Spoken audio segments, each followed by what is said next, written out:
cutting out a little bit. Awesome. So, oh golly, it is 7:01. I'm going to plug some of our next events while we were here waiting for everybody to join. Wonderful, wonderful. More and more people joining. So we have coming up a number of speaker events. The first will be on March 6th. We'll have with our own Bob Oberstein, trainer, arbitrator, mediator extraordinaire, who will be doing a talk on Dobbs, the Dobbs decision that he's given quite an extensive talk and thinking about what is next. We will then, oh, why is this not opening up? Gosh darn. Sorry, sometimes I have that one memorized, but I want to get the exact date for you guys. Apologies. The phone doesn't always work. Oh gosh. Oh man, why is this not working? All right, so now I only have one, but I know at least I know at least one of them. Janelle Fernandez Bellestraro will be talking on California pay transparency. We also will have a talk on offshore wind. I believe that's on March 27th by our own Professor Chris Benson. And there's another talk coming up in the environmental context as well, but we'll have to see that. So the thing I'm going to say that I always like to say, right, is this is not an exclusive party, right? You know, I'm featuring fantastic people who've done fantastic things. I invited Bob and Claire and Janelle all to present because they have been presenting in their local communities, at their SHRM, in their world. That doesn't mean that you cannot present. In fact, I would love it if you would present. If you've done a little talk at a local organization that you're working for with your company, some kind of training, we are very, very happy to have you. And we would be excited to host you in the future. So please let us know if you're doing something very cool, and we would like to include you. This isn't, as I said, this isn't an exclusive party. This is a party where we showcase and highlight the expertise of the folks in our community, right? And so without further ado, I want to highlight one of our 2022 grads, the wonderful, fantastic, lovely Claire Rouge. She is the Vice President of Human Resources at Brown & Brown Absence Services Group, LLC. She has over 2 decades of human resources experience in various levels. And she's going to talk to you today. I reached out to Claire because she and her CEO were actually presenting on some of these topics that would be relevant. And I said, you have a great relationship with your manager. Everyone wants that. How do we do that? Will you tell us how to do it? And she graciously and kindly agreed to have this conversation with me.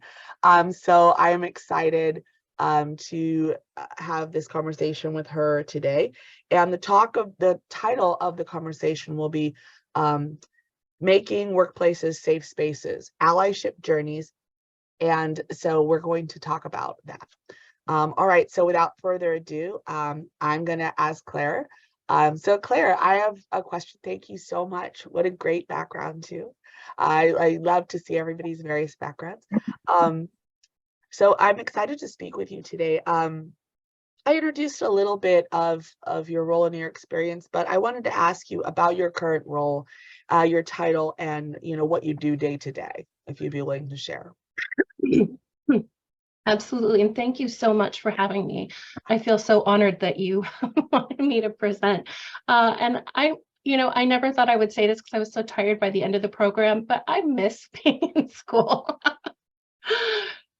So anyway, good evening, everybody. I'm the Vice President of Human Resources at Brown & Brown Absolute Services Group, which is actually a division of Brown & Brown Insurance, the 5th largest independent insurance brokerage in the United States and 6th in the world.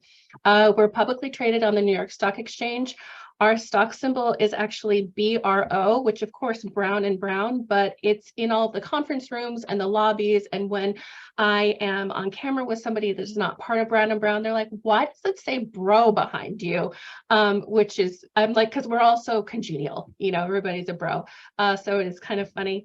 Many HR professionals know Brown & Brown because of their large market share in the employer benefit space, which is how I knew of them prior to joining.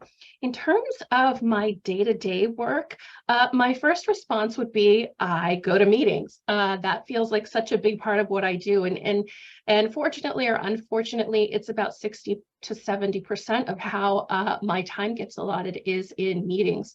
I have a small team of 5 people. So I've got 2 HR business partners, a senior talent acquisition partner, a payroll administrator, and a general HR coordinator on my team. And we have 3 physical office locations for my division: Portland, Maine, Wakefield, Massachusetts, which is just north of Boston, and then down in Daytona Beach at the Enterprise headquarters. And my team is actually spread between those 3 offices. So I currently sit at home in Portsmouth, New Hampshire, which is oddly and very conveniently halfway between the 2 New England offices. So I tend to do a hybrid. I'm a big fan of hybrid, just my personal work style. So I tend to do a couple days at home. I'll go up to Portland to see Kevin one day a week. I'll go to Wakefield to see Jade and Laura a couple times a week. And then I'll typically go down to Daytona Beach and work out of that office for about a week every other month or so, because I've got 2 folks down there. On any given day, you know, if I don't see a member of my team in one of those aforementioned meetings, I will try to make contact with, we're small and I don't want them to feel isolated. So I will try to find 2 or 3 minutes, even at minimum, to just quickly go on camera, say hello to a member of my team, you know, ask them how their day is, even ask them what they had for lunch, because I want us to all feel connected. And that's really important to me, because being in HR and being in the people business can be really depleting sometimes, because we don't always work on the most pleasant things. And so I want them to know that, you know, we do have support within our team. So it's important for me to touch base with them. And then in between those meetings, you know, I have a list of folks that I don't normally see. So these are going to be people that are individual non-management members of our organization. I have a roster of those people. And if I have about, you know, 5 or 10 minutes and I see on Teams that they're green and I happen to have a few minutes, I will pop on and call them and just say hello and introduce myself and ask them how they're doing. Our CEO, mental health is really important at Brown & Brown in particular, which was one of the reasons that I wanted to join the company, because that's personally really important to me.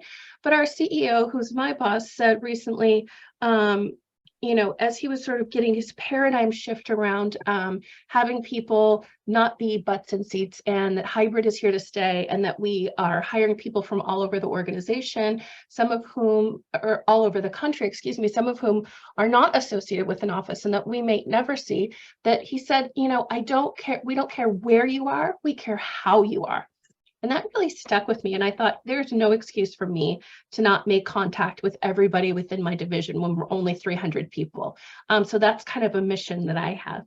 But in between those meetings and things, I typically have a project tracker that's got, you know, our evergreen goals, and then how those are manifesting for me and cascading down into individual projects and all of that good stuff. And I keep my eye on that very closely, because it's important for me to make sure that we're tracking to accomplish those things. So I'm always looking at that in between meetings, and then just checking in with people. So a couple of the big projects that I have for this year are, let's see, there's Develop an Emerging Leaders Program for retention and succession, This one's my favorite because it's so small, I'm probably going to be done with it tomorrow. I'll read it exactly. Develop a collective understanding of care and belonging, including targeted developmental investments for the executive team to deepen our knowledge base. Okay.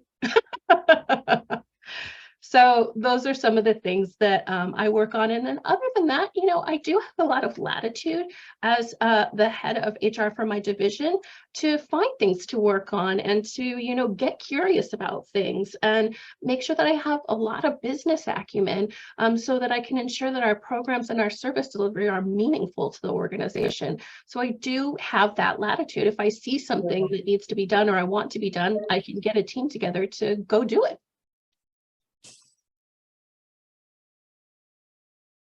Wonderful, right? So I'm going to dive right into this question. You work really closely with your CEO in a generative and positive way, right? So first, we would love, all of us would love to do that. Can you tell us a little bit about that and how did that happen? How did you get to the point, because one of the things, I mean, you're co-presenting with him, you're working really well with him, and I really want to know, how did that happen first? Well, this is going to sound cheesy, and for the benefit of the group, I did have visibility to these questions beforehand, so I was able to give this some thought. And this is the first time in my 20-year journey, and even a very entry-level HR person has exposure to executives and to leadership. That's just the nature of things, where I've had this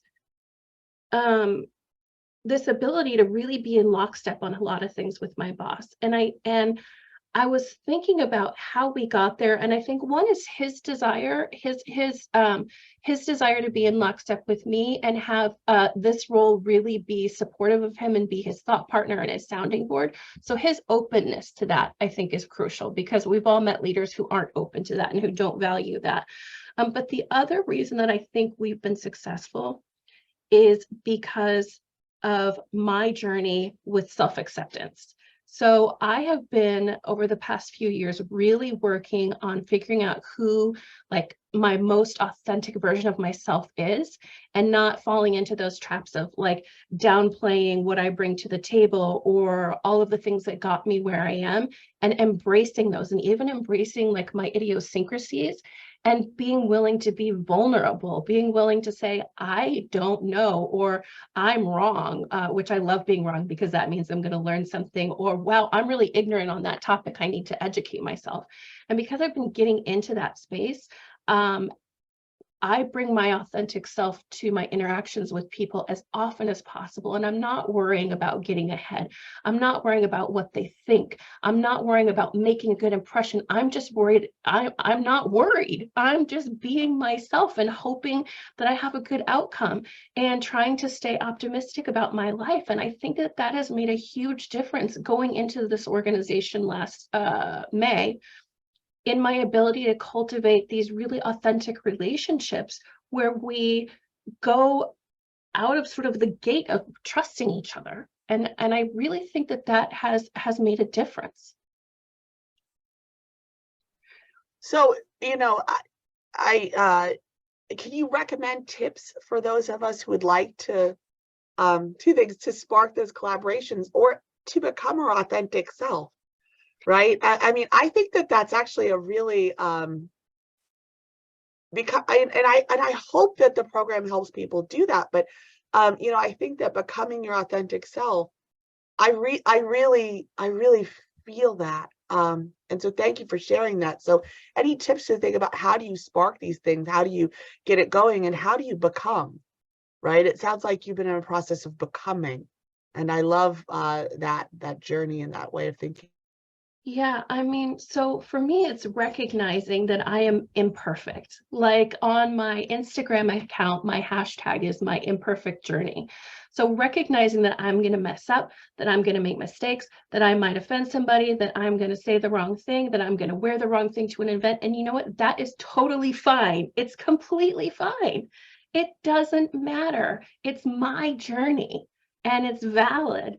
and other people's journey is valid for them. And when we all come together and we sort of like embrace the collective differences and quit trying to be like each other all the time, and let's just go ahead and embrace that we're all different, I think some good can come out of that. And, you know, am I always good at it? Of course not. But, you know, I just have really been trying to get to that space. You know, COVID was so challenging and so isolating for so many people. And like 2 weeks before COVID, oh, my cat's joining.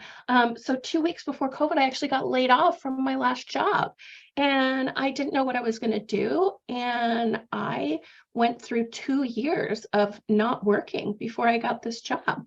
And so the amount of resilience that it takes to like be told no over and over and over again, and the uncertainty that was happening just caused me to like really look internally and say, like, there's got to be something good here. What good can come out of this? Like, what can I look back on and say, wow, that made a difference? Well, one of them was that I decided to go back to school and finished, you know, my degree at Tulane, which has been huge. But the second one was this like self-acceptance journey and the things that came along with it. So that to me is so important. And I try to help other people in their interactions be themselves too. And let's just be authentic with one another. Like, we as a collective have like, we're still mourning that loss of like collective effervescence that was our world. And so let's just honor that and try to be there for each other. And that all sounds however it sounds, but I don't care because it's my journey. But I think those are some of the things that, because I sort of got straight in my mind how I wanted my life to be and how I wanted my relationships professionally and personally, that I was able to sort of be in a place where we could get there. Wonderful. So you and your CEO have been able to make some changes together at your company, right? Yeah. Will you tell me about some of your key initiatives and maybe focusing on some of the ones that you've done together that have enhanced inclusion and engagement of your workforce? So a little bit of background on this is right as my cohort was starting in the MJ program, which was May of 2020. I had like this personal sort of like moment where for some reason, you know, all of the BLM things that had been happening, I wasn't paying attention to. And then I paid attention, and that was the George Floyd tragedy. And it sparked in me this fire and this realization that like my life had become very homogenous. The media I was consuming was very homogenous. The people I was around were very homogenous. I live in a very an area of the country that totally lacks diversity. It's pretty much all white people.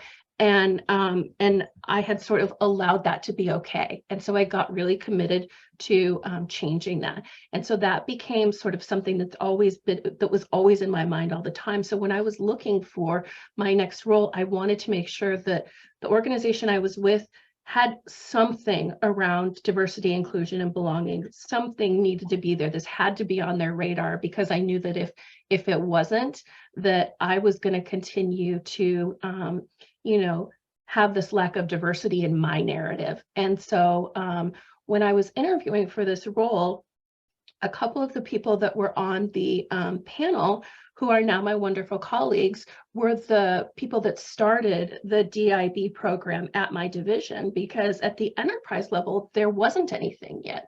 And this was, just a couple of years ago. So Brown & Brown was very much late to the party, and we're quickly trying to make up for that. And so I asked them, do you have this program? And they said yes, and they kind of shared it with me. So I knew that if they had the program, that our CEO, had blessed it, and that it was something that was important to him. And we had those conversations too. We spent a lot of time getting to know each other and talking. And he became really candid and vulnerable with me. And, a couple of months into being there, after, the really exquisite onboarding of having 10-hour days with no break in meetings so that I could learn everything for 2 months. And I got time to sort of digest it all. I said, Mike, what do you need from me? How can I be of most use to you? And he said, I am in the twilight of my career. I'm 64 years old. This is my last hurrah. I need you to help me stay relevant. I need you to help me figure out how to make sure my leadership is relevant. And I thought about that, and I thought about what a big responsibility that was. And I took that away, and I just let it marinate.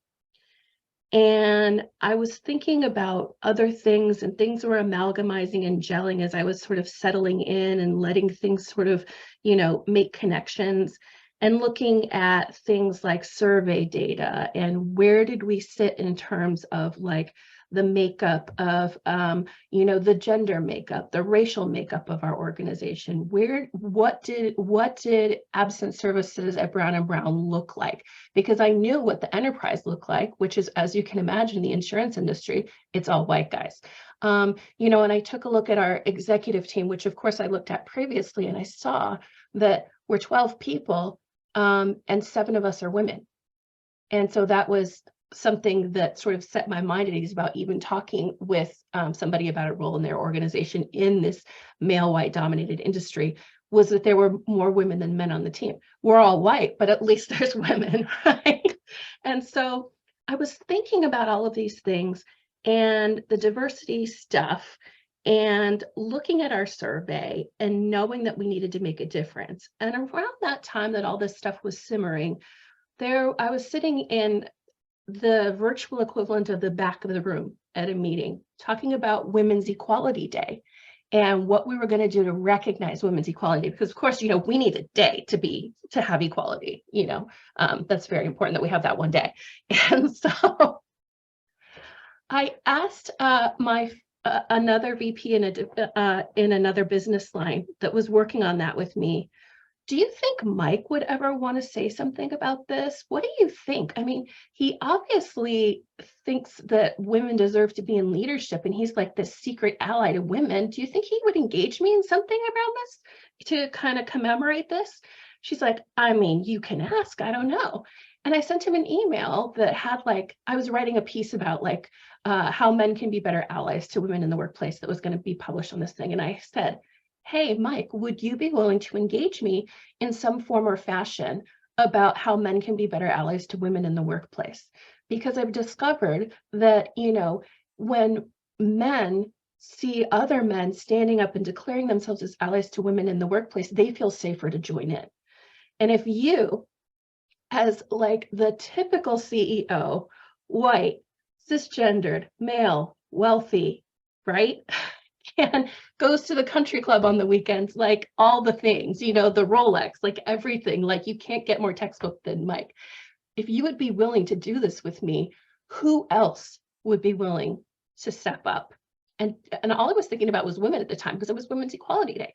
Who else would be willing to step up and say, yeah, I'm going to be a better ally to women in the workplace. I'm going to acknowledge my privilege, and I'm going to make sure that I am active in ensuring that those voices are elevated, that they're heard. And so that was all I was thinking about in that moment. And he said, yes. And so then I was like, oh, crap. Now he said, yes, how am I going to make this meaningful? And then, I let it simmer some more. I thought, what if this is a pilot? What if we do a video series, just a short video series, once a month, where he and I just hop on camera together and we talk through something that's meaningful, something that can help his leadership be relevant, and something that is very much needed in our organization. And Safe Spaces with Mike and Claire was born. And I asked another wonderful colleague who is very passionate about the DIB space, what her thoughts were and how we could sort of ground the conversation. And at that point, I had this big project to do as well. So we have our learning management system, and we call it Brown and Brown University. And they had just advertised that they were partnering with LinkedIn Learning and that we had access to the whole catalog. And what was this going to mean for enriching experiences? And it was going to be so amazing. And so I like to get very practical and try to make these cross references. So she's like, what if both of you took a LinkedIn Learning class? Here, I just found this one, How Men Can Be Allies to Women in the Workplace. It's a 20-minute LinkedIn Learning. And you guys could both watch this, and then you could talk about your takeaways. And I was like, brilliant. So we tried it. And, I had to kind of, get some help from marketing to sort of make it look like a program to see if it was going to be a successful pilot and to show him. And so I thought about a catchy name and I wanted something rhymey. And I knew that, if we were going to make any headway in the space, that there had to be psychological safety between the two of us, and that, the road to belonging and inclusion is psychological safety.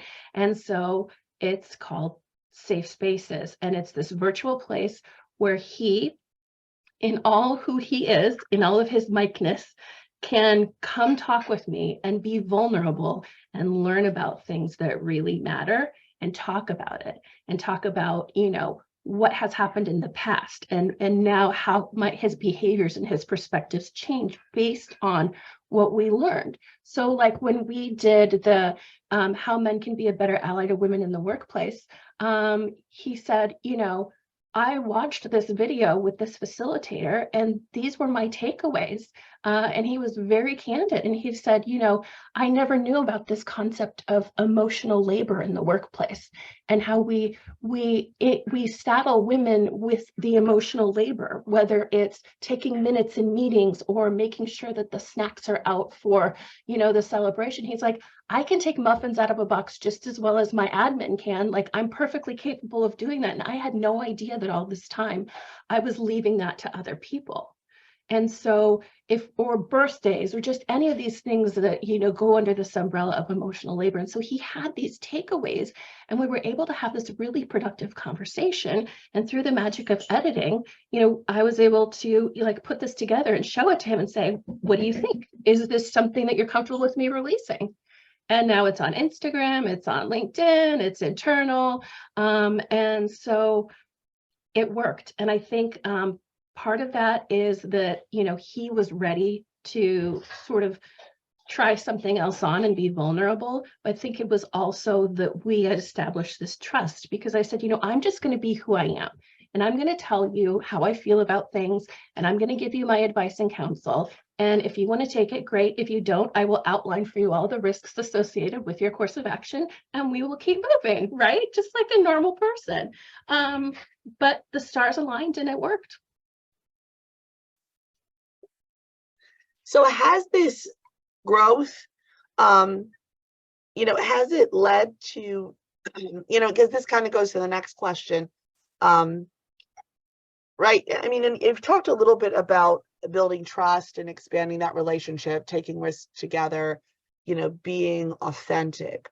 Has this translated to the ability to foster growth and capabilities in your workplace for your employees and in your company? Absolutely. So when I was asking about like the DEI, DIB, however you want to arrange those letters, efforts within the organization during my interview phase, and then coming in and seeing what was happening there, it looked very performative to me. It looked really superficial, and like it was very calendar based. It was like, for example, oh, it's Black History Month. Let's talk about notable Black people in history. Or, oh, it's Native American Heritage Month. Let's talk about the code talkers. It was just very like calendar driven, holiday driven, and it was very superficial. And I knew right out of the gate that we needed to matriculate that effort, that it needed to get to the next level and actually be something meaningful, because it was all just this, right? And but I had to do that in a very careful way, honor the past, right? Because I'm standing on their shoulders because they at least tried it, and recognize that I might make a mistake, but then also get the people that had sort of given birth to that program to a place where they felt safe enough with me that I could say, hey, how about next year we take this to the next level? And I've been able to have those conversations and make meaningful changes in that space because of some of the things that we're doing with safe spaces. So for example, like this used to just be, and this is as recent as, August, September, November, it was almost like an employee committee that was volunteer based to do this work. And now it's a formal part of the HR function. It's on my goals, it's on my review, it's tied to my merit increase, it's tied to my bonus earnings. So diversity, inclusion, and belonging is now part of the HR function. Whereas, even a handful of months ago, it was just this kind of like volunteer thing. Who wants to help with this month kind of a thing. So it has made a material difference. And our communications are going through these filters of talking about things like care and belonging, talking about commitment to diversity. I'm seeing my talent acquisition partner, my recruiter, go look for, not that she didn't before, but like I saw a new hire class the other day and we had 4 Black people in it. Whereas like, I think we had 4 Black people in the whole company in my division before that. So I was like, all right. Now, how about we get some of these folks into leadership? They always ask me here at Tulane, they always say, Saru, we've done XYZ. Are you happy now? And I say, no, I'll be happy. I have another plan. Great. So will you share the safe spaces with Mike in the chat so people can check it out? I didn't even think on the Instagram, share the. I can put it on, I can put it in LinkedIn. Oh, yeah. Okay. Yeah, I made a post to it. The recording that I have is like an internal one, so it's got these layers of like protection on it. Okay, yeah. No, but I I was can just share the saying public one. Yeah, absolutely. Yeah, the public one. I think folks would love to see that. Yeah, and I mean, like I've gained insight too, of course, because I'm learning stuff right along with them. So we did this one. Our last one we did on the concept of covering. So it was the facilitator was the law professor that wrote the book on covering. Kenji Yoshino. I talk about it in one of our lectures. Yeah, I'm looking over here because the book is like right there. I think I talk about it in the sex discrimination class, maybe. I talk about covering. Yeah, and so maybe. We did his course on covering, and during the video I said, I learned so much about this because A, I'd never even heard the term that I knew of, and B, and I said this in front of everybody, I've been covering for my entire HR career for the past 20 years. I've been minimizing and downplaying the fact that I'm a mother because I don't want to be seen as somebody who's less committed to her job and to her career trajectory. So I have made it a point to not talk about the fact that I have kids or that I have home commitments because I don't want that to impede my growth. And like, I never would have said that in front of anybody, much less realized it, if he and I hadn't begun this journey. I love this. Okay, so have you had any difficult conversations you can tell us about? And if so, how have you handled it? So I have had some, thing one is I have never wanted to be, nor do I ever want to be, the behavior police. Thing two, I am an expert on so little that I don't feel qualified to speak on very many things. So, so I've had a couple instances with like some gender issues. So for example, I was at a welcome dinner for like the Portland, Maine executive team. And it was myself and 4 men, including my boss, vice presidents and the CEO and me. And we're having this lovely dinner and, everybody's sort of feeling me out and seeing if I'm cool and if I can hang and everything. And so at the end of dinner, and they had all known each other for several years. It's going around the table, who's going to get the bill, even though we're going to expense it. So like, it literally doesn't matter. And so my boss takes out his wallet, and he is of the generation and that carries a lot of cash. He likes to have cash on his person, which if I had $1 in my wallet right now, I'd be shocked, right? But so he carries cash. And so between his cash and his wallet, it's like big, and he puts a rubber band around it like a lot of people do, right? It's very, very like, it's very, very funny, but it's so common. So he takes this wallet out. Oh, that's so old school. It's so old school, Yeah. The rubber band. Yeah, the rubber band. And he takes out his wallet and they all start laughing, going, look at Mike's wallet. I can't believe he has all of that. And then the colleague next to me goes, it's not even a real rubber band. It's one of those girly ponytail holders. And I was like, oh, no, you didn't. And so I said, and I was just starting to get to know this guy. It was my first day meeting him. And I whispered in his ear, I said, when you say that's a girly ponytail holder, you're saying that girly is like sort of pejorative. And as a girl dad, I would think you could do better. I didn't call him out in front of the group because I don't want to be that person, and that's not helpful. And it wasn't like mission critical. It was just this little thing. But I thought, you know what? I feel like I want to say something. And so I did. And, you know, it went well. He just kind of took a step back. A couple weeks later, he came to me and said, you know, I'm having such a hard time with XYZ, and, you know, she's so aggressive with me, and her communication is all of these things. And it got me wondering, the way he was describing her communication with him, it was all those cliche things. She's being aggressive, you know, she's being pushy, she, you know, all, and I thought, I wonder if this is some unconscious gender bias. And so I said to him, you know, totally safe here, right? No judgment. But if she were a man doing these same things, do you think that you would think that she's being aggressive? Would you be this upset about the way that she's communicating you? Would you fear that she might file a harassment claim? Because that came up too. That you're worried about your reputation. And he said, I've raised 2 daughters, and I have had a 30-year successful marriage in a very harmonious home. There's no way that I could have done that if I had any gender bias. And I said, well, if you do, I'm sure it is unconscious and that you don't know you're doing it. But the gender of the children that you have, that you raise, does not negate you from having gender biases. And, you know, so those kind of conversations like still have to happen. And this is somebody who, you know, is just like one of the least woke people I've ever met in my life.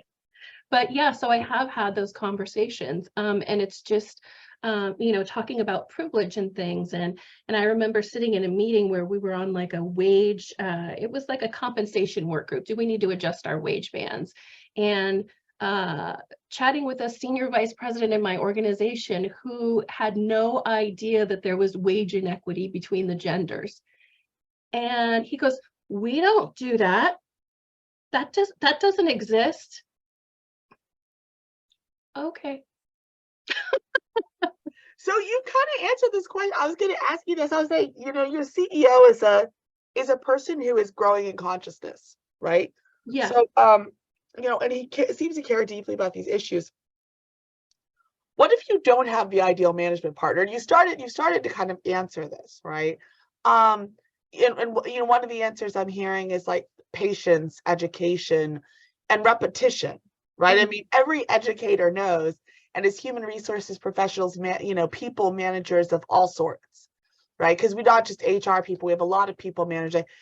You know, every educator knows that one of the keys is repetition, right? Yeah. You show them, you tell them again, you show them, you show, and then you give them something that tells them again, right? It's this holistic kind of process. You know, what if you don't have the ideal partners? How do you facilitate the growth, the expanded consciousness, and raise their interest in this? You know, and I kind of have this conversation when I had this conversation with the students, the JD students today. How do you reach people who, you know, it's a challenge to reach and address? It's easier when people are like, I'm open to growing, I'm open to becoming, right? It's harder when people are like, no, I'm totally fine, right? So I want to ask, do you have advice for that?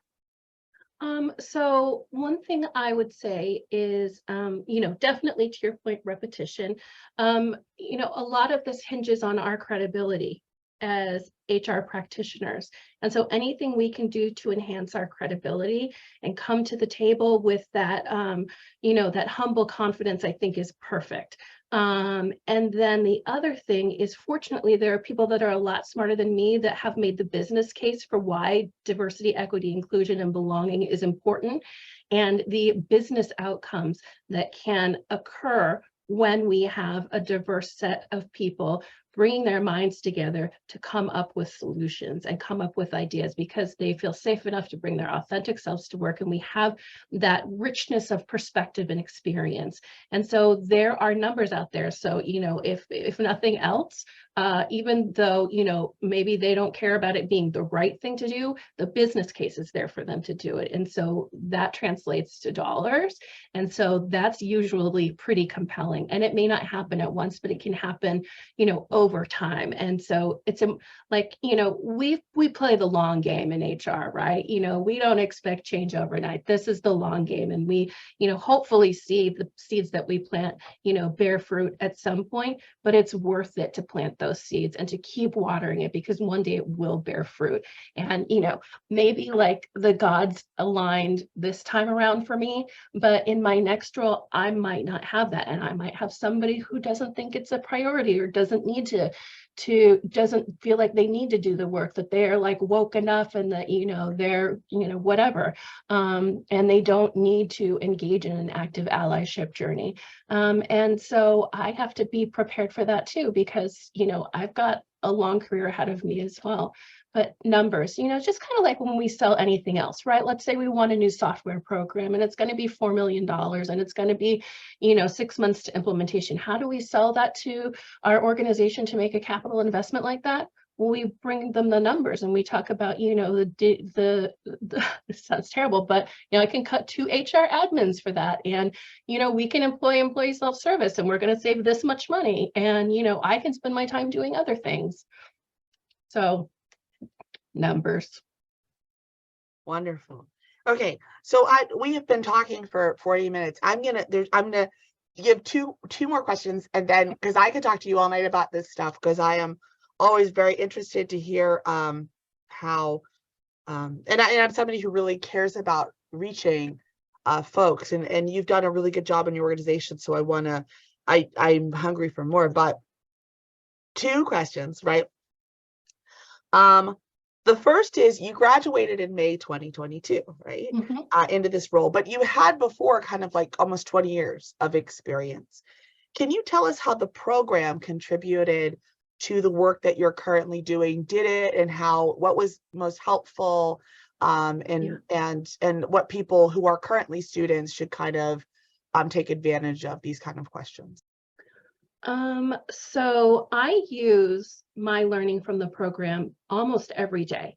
It is such practical knowledge, even when I'm not doing my job, to have a comfort level with, understanding where the laws and the regulations of our country come from, in making sure that I stay informed on things. But I think, for me in particular, my bachelor's degree is in art history. And while I would never, ever regret that, and I can tell you all day long about the merits of having an art history degree in terms of me being totally comfortable public speaking, even if you just throw a microphone in my hand and go talk about something.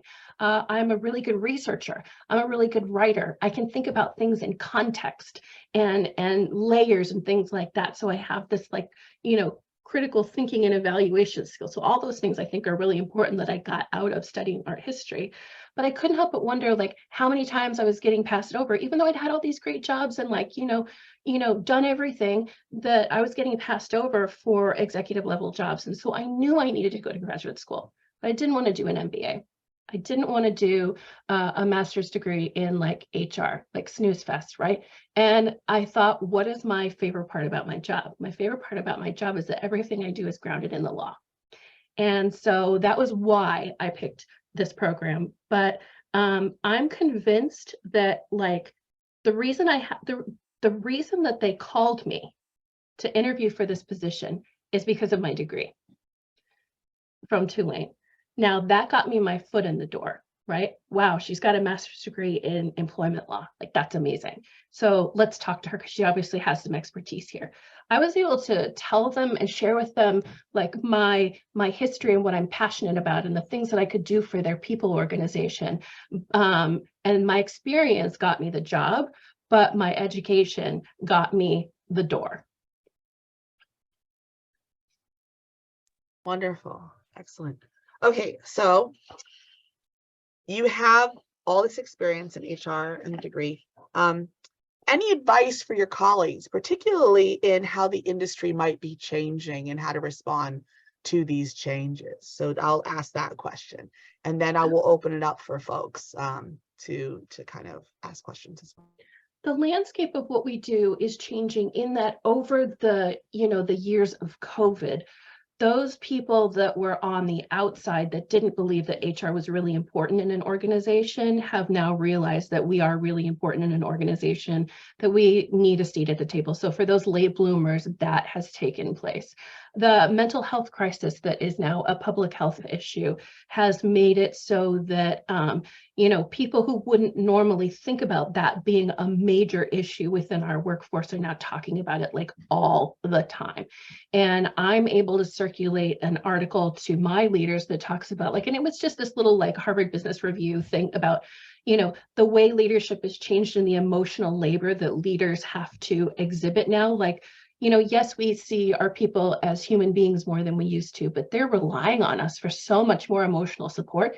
And so what does that mean for the future of leadership? And how can we stay resilient as leaders and avoid getting depleted so that we can continue to have engaged workforces?